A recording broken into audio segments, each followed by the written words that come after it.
আজ তোমাদের পড়া হবে মানব দেহের শরীরের বিভিন্ন অংশের নাম। তো দেখো, হেড মানে হচ্ছে মাথা। হেয়ার মানে হচ্ছে চুল মানে কালো, ওই কালো গলা হচ্ছে চুল। আই মানে চোখ, মানে আমরা যে সমস্ত জিনিস দেখি সেটা চোখ, ওই চোখ দেয় সেটা হচ্ছে চোখ। নোজ মানে হচ্ছে নাক। লিপ মানে হচ্ছে ঠোঁট। ফেস মানে হচ্ছে মুখমণ্ডল।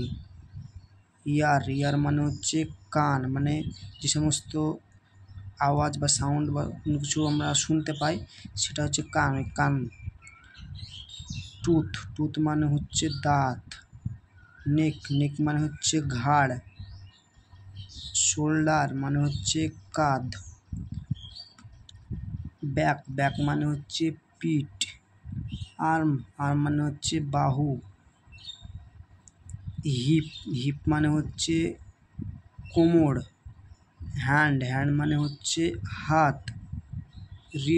রিস্ট মানে হচ্ছে কবজি। ফিঙ্গার মানে হচ্ছে হাতের আঙ্গুল। নেল মানে হচ্ছে নখ।